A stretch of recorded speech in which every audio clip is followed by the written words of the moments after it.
Boa noite, a graça e a paz do Senhor Jesus Cristo.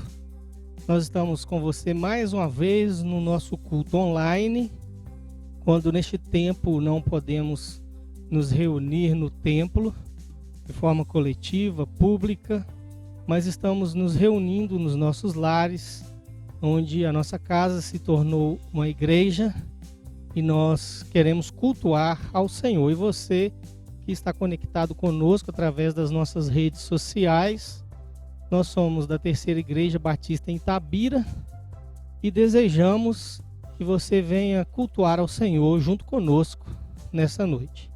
Que Deus esteja abençoando a sua vida, trazendo ao seu coração uma palavra de ânimo, uma palavra de incentivo e que você venha louvar o nome do Senhor. Nós vamos iniciar o culto dessa noite orando ao Senhor, colocando diante dele a nossa vida, a nossa nação, a nossa pátria e pedindo ao Senhor que venha receber o nosso culto de louvor, de adoração ao seu nome nessa noite. Feche seus olhos, vamos falar com Deus. Ó Deus, nós somos gratos ao Senhor pelo teu cuidado para conosco nesse tempo, em dias difíceis que estamos vivendo. E ó Deus, queremos cultuar ao Senhor porque a palavra do Senhor nos ensina a cultuar ao Senhor mesmo diante das adversidades, mesmo, ó Deus, diante das lutas, das aflições. E nós queremos, ó Deus, colocar diante do Senhor o nosso coração, a nossa vida, desejosos que o Senhor venha trabalhar em nós, mas também, ó Deus, queremos louvar o nome do Senhor, através das canções que entoaremos ao teu nome. Recebe, ó Deus, nessa noite o nosso culto, a nossa adoração, recebe, ó Deus, a nossa gratidão por tudo que o Senhor tem feito por nós. Em nome de Jesus. Amém e graças a Deus. Nós vamos ter algumas canções agora com os nossos irmãos da Igreja Batista de Chalé, que está conosco nessa noite, cultuando ao Senhor. Eles vão ministrar músicas, canções que adoram o nome do Senhor. Vão ministrar o nosso coração e nós vamos estar junto com eles, cantando e louvando o nome do Senhor. A paz do Senhor, irmãos. Estamos muito felizes de mais uma vez poder adorar e honrar o nome do Senhor junto com os irmãos. Agradecemos pela oportunidade. Estamos vivendo, um momento complicado, um momento de pandemia, um momento que nós não podemos estar todos juntos dentro do templo, mas nós somos a Igreja de Cristo. Então nós temos que, mesmo em meio a essa pandemia, nas nossas redes sociais, sempre estar adorando ao Senhor, espalhar o mundo esse Deus lindo e maravilhoso que nós servimos, e esse Deus que não deixa a gente ter medo de vírus nem de nada, porque Ele cuida da gente, porque Ele é a nossa luz, porque Ele é o nosso caminho, porque Ele é o nosso guia. Vire para Ele e fale assim: Senhor, quando eu estou do seu lado, Deus, quando eu estou do seu lado, quando qualquer dificuldade vem, eu dou a mão, Senhor, até nos momentos alegres, mas quando a dificuldade vem, o Senhor não me deixa sozinho, o Senhor está comigo, porque Tu és o meu guia. Oh Deus, quão lindo, quão maravilhoso, quão exaltado o Senhor é. Deus, nós te exaltamos, nós amamos te servir, nós amamos te adorar. Tu és a minha luz, Deus, Tu és a luz do mundo. Vem, Senhor, a Tua igreja espera. Enquanto nós esperamos, nós estamos falando do Evangelho do Senhor. Não importa a dificuldade, não importa, nós vamos falar do Senhor até Jesus Cristo voltar e buscar a Tua igreja. O Evangelho vai ser espalhado para todo mundo. Então vire na sua casa, exalte ao Senhor. Nós não podemos estar juntos no tempo, mas nós estamos juntos aqui em espírito e em verdade para adorar ao nome do Senhor Jesus Cristo. Então fale que Tu és lindo, Tu és o meu guia, Tu és a minha luz, Jesus.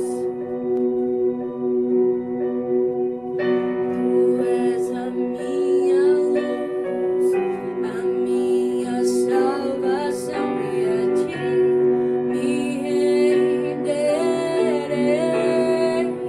Só Tu és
Não há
Neste momento, nós queremos ler a palavra do Senhor e meditar nela, e nós queremos trazer uma palavra ao seu coração, vinda de Deus, e que você venha receber a palavra do Senhor, que você venha aplicar essa palavra no seu coração.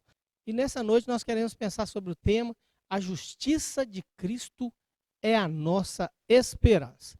Eu quero ler o texto de Mateus capítulo 12, a partir do verso 17 até o verso 21, que servirá para a nossa meditação nessa noite. E lá está escrito assim: e isso aconteceu para se cumprir o que foi dito pelo profeta Isaías. Eis o meu servo a quem escolhi, o meu amado em quem tenho prazer. Porei sobre ele o meu espírito, e ele anunciará justiça às nações. Não discutirá nem gritará. Ninguém ouvirá sua voz nas ruas. Não quebrará o caniço rachado, não apagará o pavio fumegante, até que leve à vitória a justiça. Em seu nome, as nações porão sua esperança. Meu querido, nós estamos passando por momentos muito difíceis. Não só no nosso país, mas todo mundo está vivendo um momento muito difícil. A nossa nação está mais do que nunca à beira de um caos. O desemprego aumentou, a taxa de juros aumentou, os escândalos dos gestores públicos aparecem constantemente e o coronavírus chegou com muita força. Os hospitais, as unidades de saúde estão lotados. Há estados que o sistema de saúde já entrou em colapso, como o Ceará, como o estado do Amazonas, e há outros estados perto deste mesmo colapso. Estados como Pernambuco, Rio de Janeiro, também o estado de São Paulo. Todos esses estados estão com mais de 90% de ocupação dos hospitais. Estão também à beira de um colapso na área da saúde. A indústria automobilística, que emprega cerca de 1.200.000 pessoas, seja direta ou indiretamente, está à beira de um colapso também. Há muitas teorias de conspiração, onde cada um coloca aquilo que acha em relação ao porquê dessa pandemia. Há a ideia também de uma nova ordem mundial. Dizem que ela está se levantando neste momento. Será então que a China escondeu informações para se beneficiar? Até que ponto o ser humano seria capaz de ir para beneficiar a si mesmo? Eu já ouvi muitos dizer que, diante dessa situação e de tantas outras, não há esperança para o mundo e que o nosso país não tem mesmo jeito. Os jornais não falam de outra coisa, a não ser coronavírus, corrupção e manobras dos nossos políticos. A crise econômica se instalou, a crise política já estava aí há algum tempo. E o momento que nosso país vive é crítico e delicado. O mundo vive um momento difícil. E precisávamos então que nossos governantes se unissem por um bem comum, mas não é o que parece que está acontecendo. Em algumas situações, as pessoas então querem fazer justiça com as suas próprias mãos e partem para a agressão física, verbal, achando que isso vai resolver aquilo que está errado. Em lugar de ter a razão, essa pessoa que parte para essa agressão perde a razão. Pensemos então, diante deste quadro, será que há esperança? Diante de uma situação assim, muitos diriam que o nosso país precisa de um salvador da pátria, precisa de um super-herói. Além de tudo que citamos acima, agora recebemos a notícia de que o ex-juiz federal Sérgio Moro, alguém que tem uma reputação bastante exemplar, que é tido pela sociedade como um bom profissional, um bom juiz, um bom homem, aquele que se tornou ministro da Justiça, acabou de pedir demissão. Será que precisaríamos de um herói nacional para nos tirar dessa situação na qual nós estamos vivendo? Se nós acreditássemos que as profecias bíblicas referente ao Messias fossem a respeito do Brasil, nós diríamos que esse seria o momento certo, o momento propício para o Messias vir e resolver os nossos problemas. Acreditaríamos que ele restauraria a ordem, a justiça, a boa política e que seria um ótimo governante. Depositaríamos nele todas as nossas esperanças. Olhando então para as Escrituras, nós vemos que o Messias é a esperança. Jesus é a esperança. A justiça de Cristo é a nossa esperança. Israel estava dominada por Roma no contexto do texto que nós lemos. E eles acreditavam que o Messias seria um libertador político, que ele seria um grande rei, alguém que teria a máquina governamental nas suas mãos e que faria um grande governo imperial, que Israel tornaria novamente uma nação poderosa, uma nação que subjugaria os seus inimigos, ao invés de ser subjugado como estava naquele momento pelos romanos. Os judeus acreditavam que o Messias os livraria das mãos dos seus inimigos. O texto que lemos é uma citação de Mateus do Antigo Testamento. Ele citava com frequência o Antigo Testamento porque ele queria que os judeus acreditassem que Jesus Cristo é o Messias. E ele, Mateus, foi um dos discípulos de Jesus. Ele andou com Jesus. Ele viu os milagres que Jesus fez. Ele viu a obra de Jesus. Ele viu o Jesus Cristo que ele conhecia sendo morto na cruz. Mas ele também viu aquele Jesus ressurreto. Ao terceiro dia, ele ressuscitou. E Mateus foi uma das testemunhas que viram Jesus Cristo vivo. Então ele queria dizer aos judeus, olha, aquele Jesus Cristo que vocês ouviram falar nele, que muitos de vocês o conheceram, ele é o Messias. Então, Mateus citava o Antigo Testamento porque os judeus acreditavam, eles criam na Bíblia como a autoridade suprema. Eles acreditavam que a Bíblia anunciava sobre o Messias, mas eles não acreditaram que Jesus Cristo, aquele Jesus de Nazaré, era o Messias. E João, lá no capítulo 1, do verso 11 do seu evangelho, ele vai dizer que Jesus veio para os seus, ou seja, os judeus, mas os seus não o receberam. Mas a todos quanto o receberam, deu-lhes o poder de serem feitos filhos de Deus. Então, Mateus queria exemplificar para os judeus que Jesus Cristo, aqueles que eles haviam rejeitado, era o Messias. E Mateus, então, lhes mostrou que Jesus era o Messias prometido. Nota-se que o Evangelho de Mateus foi escrito após a morte de Jesus e os destinatários primários de Mateus eram os judeus. Os judeus esperavam que o Messias fosse um rei, fosse uma autoridade governamental. E em referência à profecia de Isaías, capítulo 42, do verso 1 ao verso 4, Mateus mostra que o Messias é realmente um rei, mas ele descreve que classe de rei é esse Messias. É um rei calmo, gentil e que traz justiça às nações.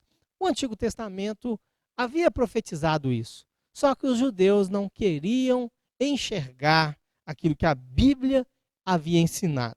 E como a multidão, muitas vezes nós queremos que Cristo tenha a autoridade de rei e ele traga com ele vitórias notáveis e vitórias visíveis à nossa vida. Queremos que ele seja um rei da nossa vida aqui na terra, que ele traga grande prosperidade para as nossas vidas, mas com frequência essa obra de Jesus Cristo é silenciosa e ela é realizada em momento que ele julga oportuno. Muitas das vezes essa obra de Jesus Cristo reinar na nossa vida, ela acontece em momentos difíceis para muitas pessoas. É isso que acontece. E esse ministério manso e não provocativo de Jesus Cristo foi descrito e destacado pelo evangelista Mateus para ser consistente com a profecia messiânica mencionada de Isaías, do capítulo 42, do verso 1 ao 4. Pois assim como Cristo enfatizou os aspectos justiceiros e espirituais do seu reino, ele também não se empenhou em disputas públicas, nem em demagogia política. Nós não vamos encontrar Jesus no meio dos poderosos, fazendo vista grossa para seus erros, se associando a eles. Não vamos encontrar Jesus Cristo sendo cúmplice daqueles que faziam as coisas erradas. Ele nunca também clamou em alta voz. Ele nem usou de debates ofensivos. O verso 19 nos dá essa ideia. Lá fala, não discutirá nem gritará. Ninguém ouvirá a sua voz nas ruas. Então, o governo de Jesus Cristo, o reinado de Jesus Cristo não seria por imposição sobre as nossas vidas. Ele nunca desprezou e nem ofendeu a fé dos mais fracos, e nem os que tinham consciência pesada.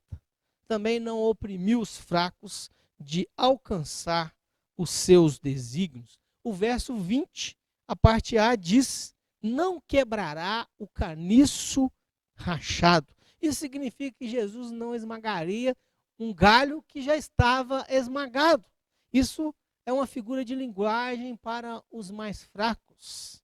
Isso mostra um diferencial muito grande entre Jesus Cristo e as pessoas guiadas por suas atitudes pecaminosas, pessoas que não querem deixar o pecado, deixar o erro e viver uma vida certa. E esse diferencial foi bastante visto no ministério de Jesus Cristo. Enquanto ele levava a esperança aos rejeitados da sociedade, os religiosos e até mesmo outros grupos o censuravam. Ou seja, a vida pura que Jesus Cristo tinha incomodava as pessoas que queriam viver no poder e nos seus erros. Como está escrito no verso 18 do texto que lemos, Jesus Cristo veio trazer justiça às nações. Alguns pensam simplesmente na justiça social. Com certeza, Jesus Cristo veio também fazer justiça social. Ele se importava com isso e ele pregou sobre isso. Mas o que adianta a um homem ganhar o mundo inteiro e perder a sua alma? O que adiantaria Jesus Cristo multiplicar os pães todos os dias, os peixes todos os dias, enchendo a barriga das pessoas, fazendo outros milagres, trazendo prosperidade sobre a vida dessas pessoas, se elas não tivessem a salvação da sua alma? O que adiantaria Jesus Cristo dar todas as bênçãos materiais para as pessoas, mas se no final da vida delas a sua alma fosse lançada no fogo eterno? A justiça de Deus não é como a justiça do homem, que pensa apenas na imputação de um castigo para pagar pelaquela culpa.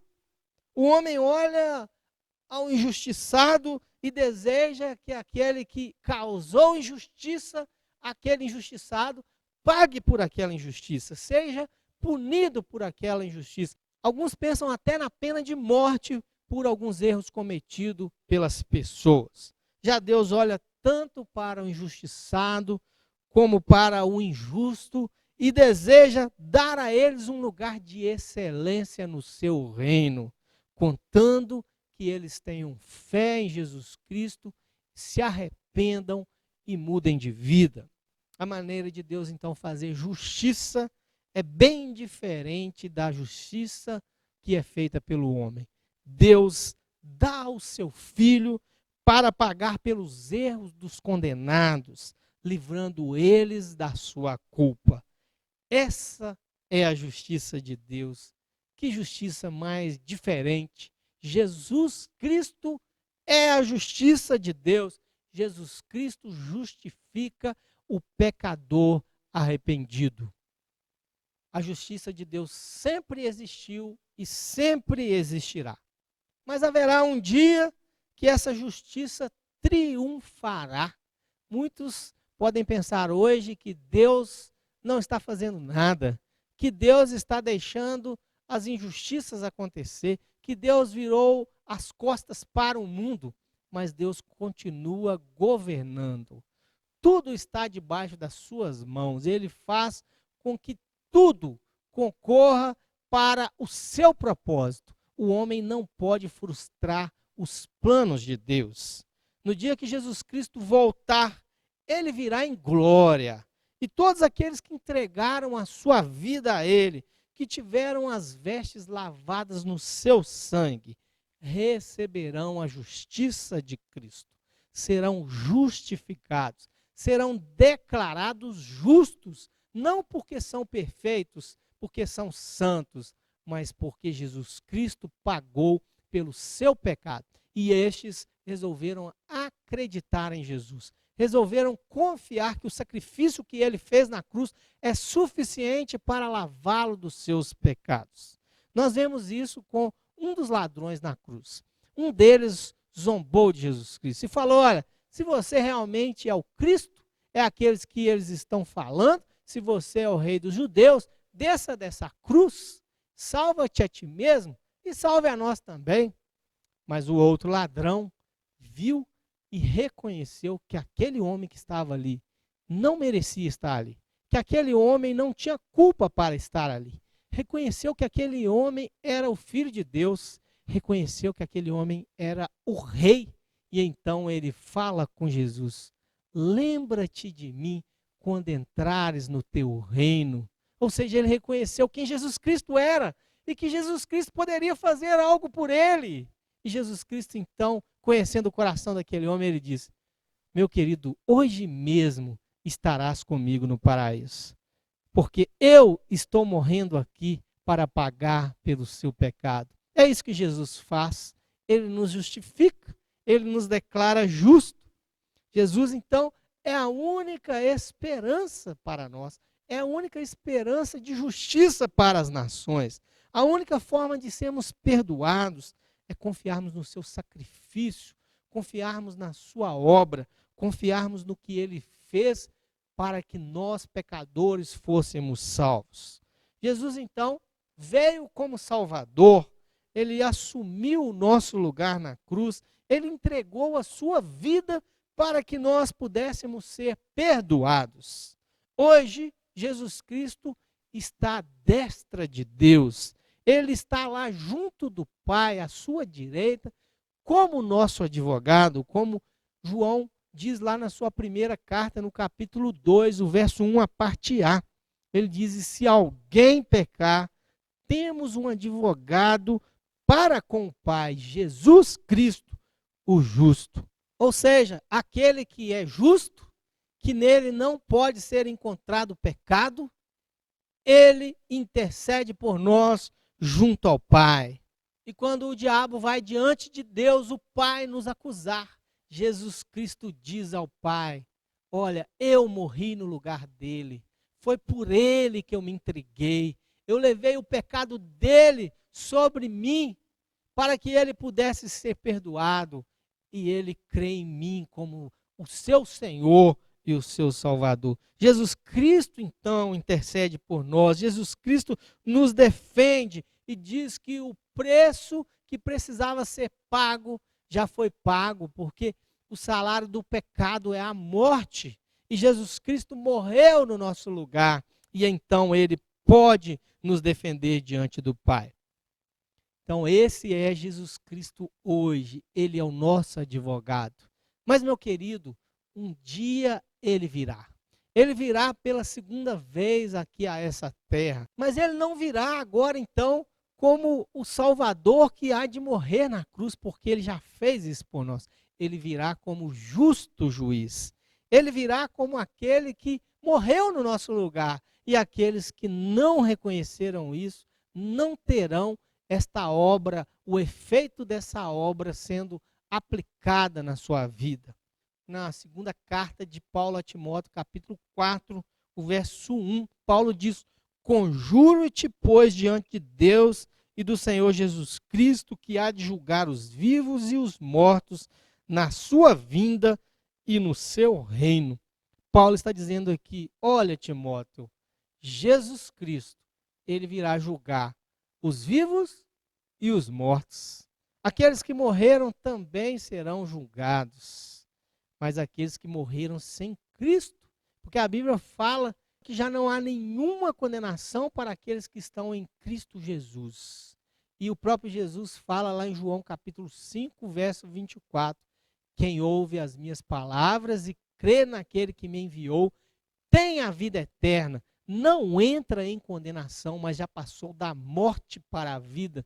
Meu querido, quando Jesus Cristo vier como juiz, aqueles que creram no seu nome já passaram da morte para a vida e não serão condenados. Mas aquele que não crê em Jesus Cristo, a Bíblia diz que já está condenado. Neste dia não haverá como mudar as coisas. O livro de Apocalipse fala que será aberto um livro, será aberto o livro da vida. E quem não tiver o seu nome escrito no livro da vida, será lançado no lago de fogo.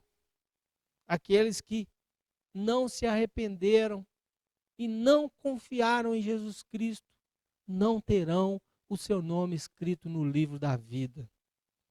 Aqueles que se arrependeram e confiaram em Cristo, receberão um lugar especial no céu. Mas aqueles que se mantiveram rebeldes, aqueles que não reconheceram que são pecadores, não reconheceram que precisam da graça de Jesus Cristo, serão lançados no lago de fogo. Apocalipse 20, o verso 14 e o verso 15. Meu querido, em qual desses dois grupos você está? Não existe um terceiro grupo. Ou você está com Cristo, ou você está com o inimigo. Ou você crê em Cristo, ou você não crê. E a Bíblia fala que quem crê e for batizado será salvo, mas quem não crê já está condenado. Porque todos pecaram, e logo, se o salário do pecado é a morte, todos morreram. Aqueles que creem em Cristo são regenerados, nascem de novo, mas aquele que não crê continua morto espiritualmente, continua condenado. Em qual grupo você está? Daqueles que têm o seu nome escrito no livro da vida do Cordeiro, ou daqueles que não têm o seu nome escrito no livro da vida? Concluímos então que a justiça de Cristo é a nossa esperança. E como Paulo, a nossa esperança não está apenas nessa vida. Ele escreve aos Coríntios, lá no capítulo 15 da sua primeira carta, ele fala que se a nossa esperança estivesse apenas nessa vida, nós seríamos o mais miserável de todos os homens. Mas ele afirma que, de fato, Cristo ressuscitou, e pelo fato de Cristo ter ressuscitado, aqueles que creem no seu nome ressuscitarão também no último dia. Aqueles que estiverem vivos serão transformados, e aqueles que tiverem dormido com Cristo ressuscitarão, e então juntos nós nos encontraremos com Cristo nos ares, receberemos um novo corpo, um corpo espiritual, um corpo que não pode ser corrompido, um corpo que não é de carne, mas é um corpo espiritual, porque a carne e o sangue não podem herdar o reino de Deus. Meus queridos, a nossa esperança não está apenas nessa vida. Nós esperamos o grande dia, quando nós estaremos para sempre com Cristo. E lá não haverá pandemia, não haverá teorias de conspiração, não haverá morte nem violência, não haverá desigualdade social, não haverá também desemprego. O melhor deste mundo, neste lugar que é o céu, será por estrado dos nossos pés, será o nosso chão, será onde nós pisaremos, porque lá as ruas serão de ouro. Ou seja, o ouro lá será aquilo de menos valor, porque o céu será um lugar que nem olhos viram, nem ouvidos ouviram, e nem jamais penetrou em coração humano aquilo que o Senhor tem preparado para nós. Então, meu querido, a justiça de Cristo é a nossa esperança. Talvez aqui na terra você seja um injustiçado, mas você que crê em Jesus Cristo, lá no céu, você receberá toda a justiça de Jesus na sua vida. Você receberá um lugar de honra à mesa com o Senhor Jesus Cristo. Eu anseio por esse dia e digo que a justiça de Cristo é a minha esperança. Cabe a nós o arrependimento e fé, no qual vai originar uma verdadeira mudança de vida, uma verdadeira conversão da nossa vida. Mas essa esperança não é só para mim, não é só para você, ela é para todos. E Deus diz na sua palavra, lá em 1 Timóteo, capítulo 2, o verso 4, que Deus importa que todos os homens sejam salvos. Deus quer que todas as pessoas sejam salvas. E o verso 21 do texto base que lemos nessa noite, está escrito: em seu nome as nações porão a sua esperança. Como as nações, como as pessoas vão colocar esperança em Jesus Cristo se elas não ouvirem falar a respeito dele? Como elas vão crer nele se elas não ouvirem falar a respeito dele? Nós estamos em um momento em que as pessoas estão mais sensibilizadas, elas estão mais abertas, elas estão vendo que a vida aqui na terra não é tão importante. Elas estão vendo que a vida aqui na terra é frágil. Elas estão vendo que a vida aqui na terra é passageira e que a vida pode se esvair a qualquer momento e que a vida pode ser ceifada a qualquer momento. Então elas estão com seus corações mais sensibilizados a ouvir a palavra de Deus. O que você pode fazer para levar a justiça de Cristo a esses corações que estão precisando de esperança e que não conhecem a verdadeira esperança? O que você pode fazer para a palavra de Deus chegar a esses corações? O que você tem feito nesses dias? Tem assistido Netflix? Tem ficado nas redes sociais conversando fiado? Ou você tem usado o tempo valioso que Deus tem te dado para você anunciar o seu reino? O que você tem feito com o tempo que Deus tem te dado? Meu querido, o mundo precisa de Jesus.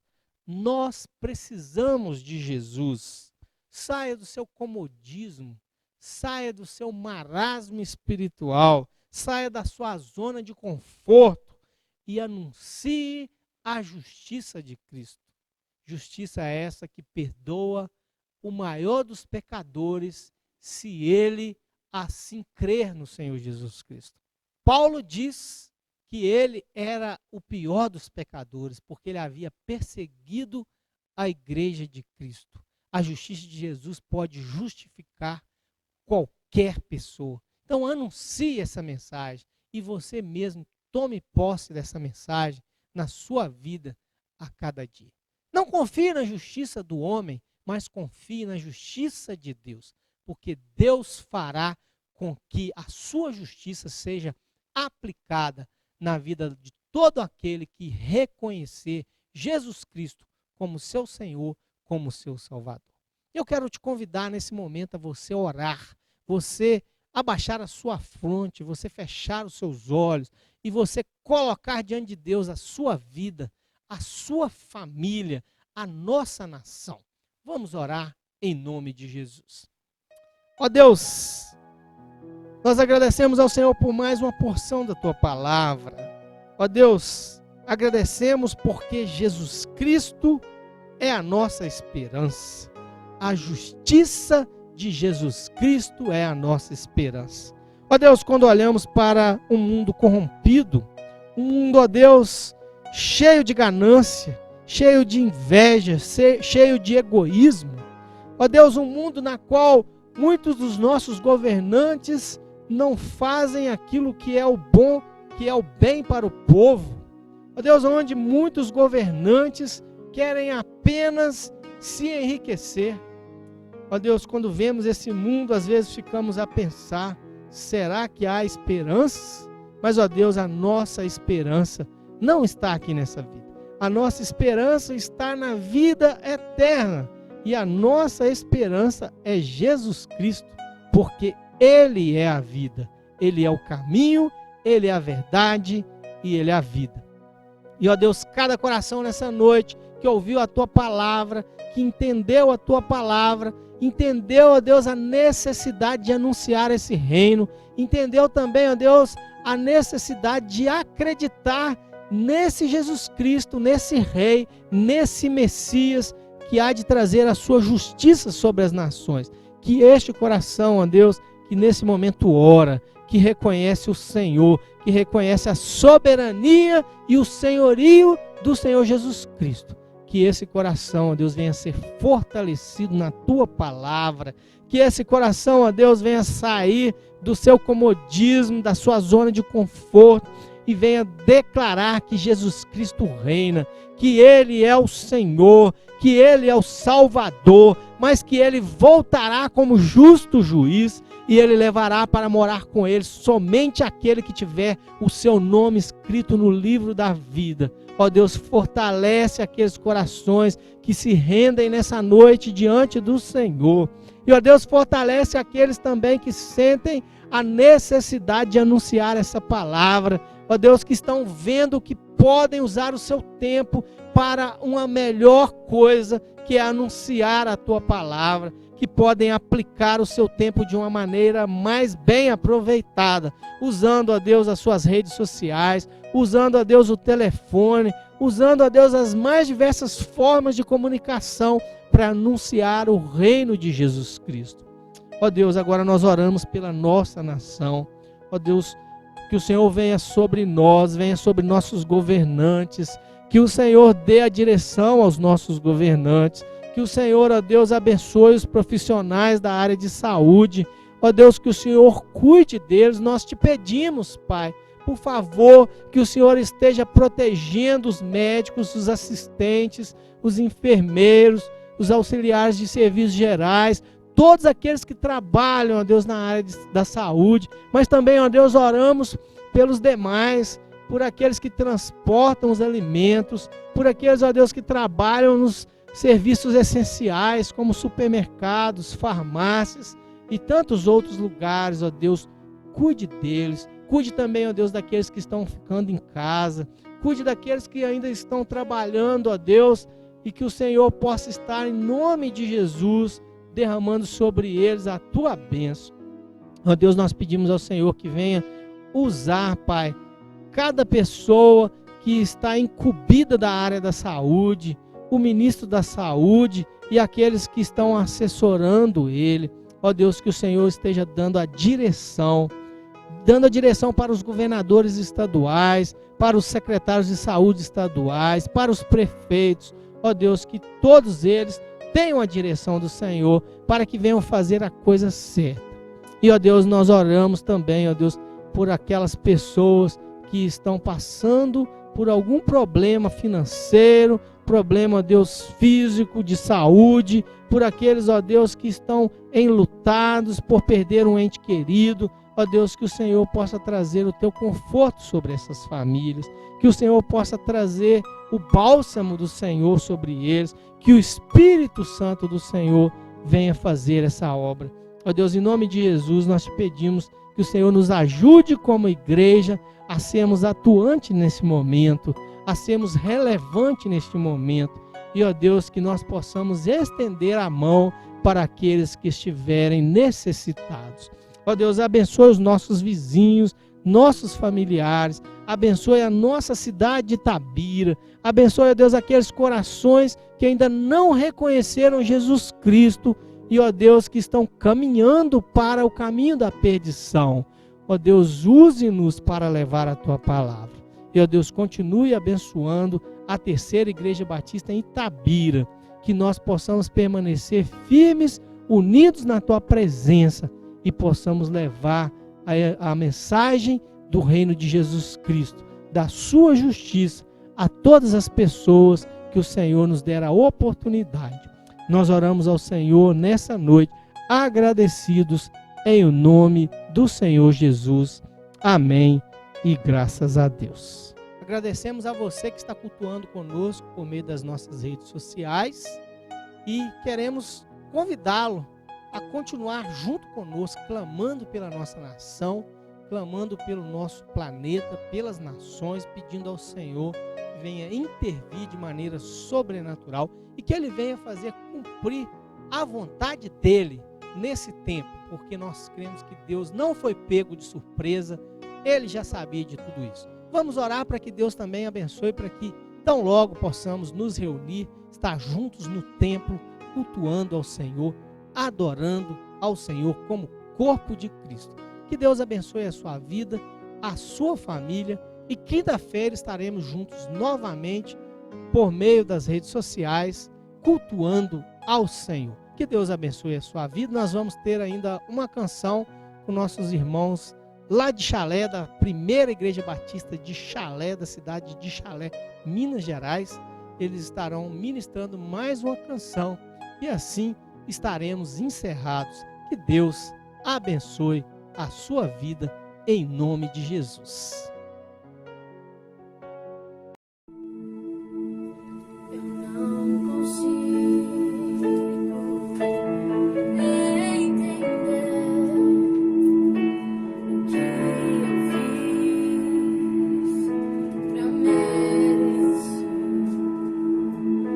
o rei que homem se formou. Os meus pecados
ressuscitou.